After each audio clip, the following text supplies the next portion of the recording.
अंदर का जहर चूम लिया, सब धुल कर आ गए।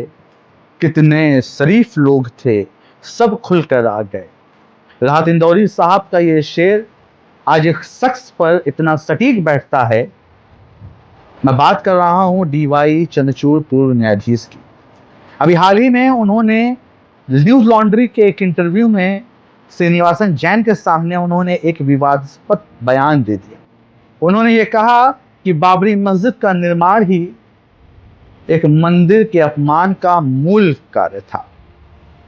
इससे सुप्रीम कोर्ट पे दिए गए उनके फैसले ही का ही ये विरोधाभास था। क्या यह भारत की न्याय व्यवस्था पर गंभीर सवाल उठाने वाली स्थिति नहीं है? क्या अब देश का बुद्धिजीवी और न्यायाधीश संविधान को ताक पर, आस्था की बुनियाद पर देश को दंगे की आग में नहीं भड़का रहे हैं? क्या अब न्यायिक फैसले सबूतों के आधार पर नहीं बल्कि जजों की आस्था की बुनियाद पर दिए जाएंगे? क्या देश में यह अल्पसंख्यकों के खिलाफ एक सुनियोजित साजिश नहीं लग रही है? आपको बता दें कि 2019 में राम मंदिर के फैसले के वक्त ये फैसला दिया गया था कि बाबरी मस्जिद का निर्माण किसी मंदिर को गिराकर नहीं किया गया, इसके कोई ठोस सबूत नहीं है। एएसआई की रिपोर्ट का हवाला देते हुए यह कहा गया था कि कुछ संरचनाएं थी मस्जिद के नीचे, लेकिन यह स्पष्ट नहीं कि वो मंदिर ही थी या मंदिर तोड़कर ही बनाई गई थी। यह फैसला धार्मिक आस्था की बुनियाद पर मेजॉरिटी के हक में दिया गया और इसको एक तरह से कंप्रोमाइज सेटलमेंट के तहत मुसलमानों को 5 एकड़ जमीन दूसरी जगह दी गई। अब सवाल तब उठा जब पूर्व मुख्य न्यायाधीश डीवाई चंद्रचूड़ ने न्यूज लॉन्ड्री के एक इंटरव्यू में इस बात का खुलासा किया कि वहां पर मंदिर था पहले, इसलिए बाबरी मस्जिद का निर्माण भी मंदिर का अपमान का मूल कार्य था। मतलब कि अपने ही दिए फैसले में, क्योंकि डीवाई चंद्रचूड़ भी उस फैसले के हिस्सा थे, उस पर खुद ही विरोधाभास की बात कह दी और अपने फैसले को ही चैलेंज कर दिया। रंजन गोगोई जैसे पूर्व मुख्य न्यायाधीश को किस तरह से राज्यसभा भेजा गया, यह अपने आप में भारत की न्यायिक व्यवस्था और न्यायिक प्रक्रिया पे सवाल उठाता है। भारतीय संविधान में आर्टिकल 14 और 15 में समानता और धर्मनिरपेक्षता की बात की गई है, जिसका उद्देश्य है कि भारत में न्याय सबूतों के आधार पर होना चाहिए, न कि आस्था की बुनियाद पर।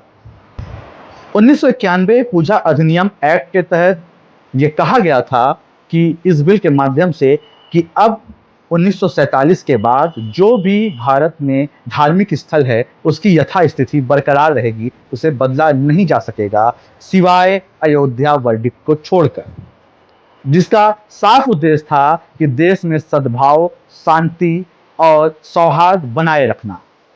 लेकिन डीवाई चंद्रचूड़ ने अपने ही एक फैसले में ज्ञानवापी मस्जिद का एएसआई सर्वे कराकर उसे जायज ठहराकर इसको चैलेंज कर दिया। उन्होंने कहा कि यथास्थिति नहीं बदली जा सकती, लेकिन सर्वे तो कराया जा सकता है। मतलब साफ था कि मेरा घर आज यहाँ पे मौजूद है, मेरे घर को तोड़ा नहीं जा सकता, लेकिन मेरे घर को सर्वे करके बताया जा सकता है कि यहाँ कोई मंदिर थी या नहीं। मतलब एक दंगाई भीड़ को घर के बाहर खड़ा किया जा सकता है, इसका मतलब यही निकाला जाए तो क्या ये गलत होगा? आपने देखा कि डीवाई चंद्रचूड़ के एक इस गलत फैसले की वजह से संभल में शाही मस्जिद में किस तरह से एएसआई सर्वे का आदेश दिया गया, किस तरह से वहां दंगे भड़के, जिसमें 4 मुस्लिम युवकों की गोली मारकर हत्या कर दी गई। इन हत्याओं का जिम्मेदार कौन है? उसके बाद ताजमहल, ख्वाजा गरीब नवाज, मथुरा और साथ ही आपने फतेहपुर सीकरी में भी देखा किस तरह से एक दंगाई भीड़ उस स्थल को तोड़ने पे आमादा थी। तो क्या इसका क्रेडिट डीवाई चंद्रचूड़ को नहीं जाता? क्योंकि 1991 अधिनियम इसीलिए बनाया गया था कि भारत में किसी तरह का विवाद अब पैदा न किया जा सके। जैसे अयोध्या वर्डिक्ट के बाद पूर्व न्यायाधीश रंजन गोगोई को राष्ट्रपति ने राज्यसभा भेज दिया, जबकि इसका विरोध कई पूर्व जजों ने भी किया कि भारत में न्यायपालिका और राजनीतिक गठबंधन इस तरह का नहीं होना चाहिए, कि किसी भी जज को इस तरह का इनाम नहीं देना चाहिए। क्या भारत में सत्ता पक्ष के साथ जो जज इस तरह की कार्रवाई करेगा तो क्या उसे इस तरह का इनाम दिया जाएगा? भारतीय संविधान में आर्टिकल 124 से 147 तक न्यायपालिका की स्वतंत्रता सुनिश्चित की गई है। इसमें जजों को राजनीतिक प्रभाव से मुक्त रखा गया है। लेकिन ये प्रथा भारतीय न्याय प्रक्रिया को चरमराती हुई दिखाती है, खासकर मुसलमानों के लिए, जिनका कोई बड़ा प्रतिनिधित्व नहीं है। भारतीय संविधान के तहत प्रस्तावना में धर्मनिरपेक्षता को 1976 में जोड़ा गया, जो राज्य को सभी धर्मों के प्रति तटस्थ रखता है। जुडिशरी को आर्टिकल 32 के तहत मौलिक अधिकारों का संरक्षक बनाया गया, जिसमें कोई भी फैसला सबूतों के आधार पर होना चाहिए, न कि धार्मिक आस्था की बुनियाद पर। लेकिन जज अगर अपनी धार्मिक आस्थाओं को अपने फैसले में घुसाते हैं तो यह भारतीय संविधान का ही उल्लंघन है।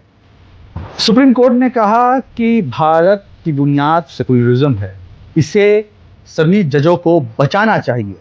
लेकिन क्या आज भारत में ऐसा हो पा रहा है? भारत में कमजोर से कमजोर व्यक्ति को एक उम्मीद होती है कोर्ट से, न्यायालय से। उसे लगता है कि सामने जितना भी बड़ा बाहुबली या जितना भी ताकतवर इंसान हो, उसे उसके हक में फैसले, जिसके हक में न्याय कोर्ट कराएगा। लेकिन कोर्ट अगर मेजॉरिटी के आधार पर फैसले देने लगे, कोर्ट अगर पावर के आधार पर फैसले देने लगे, कोर्ट कमजोरों को दबाने के लिए फैसले देने लगे, तो क्या भारत की डेमोक्रेसी, भारत की न्याय प्रक्रिया या भारत का खूबसूरत संविधान इस पर हमला नहीं है? आज सच बोलने वालों पे मुकदमे कर दिए जा रहे हैं। आज जो लोग पावर के खिलाफ हैं, उनके खिलाफ कानूनी प्रक्रियाएं चालू हो जा रही हैं। जो लोग देश में संविधान विरोधी चीजें कर रहे हैं, उन्हें बड़े बड़े पदों से नवाजा जा रहा है। बाकी आप अपनी राय कमेंट में दें कि भारत की न्याय व्यवस्था आखिर कैसी है, और क्या भारत की न्याय व्यवस्था संविधान के आधार पर चल रही है कि नहीं। अपनी राय जरूर दें।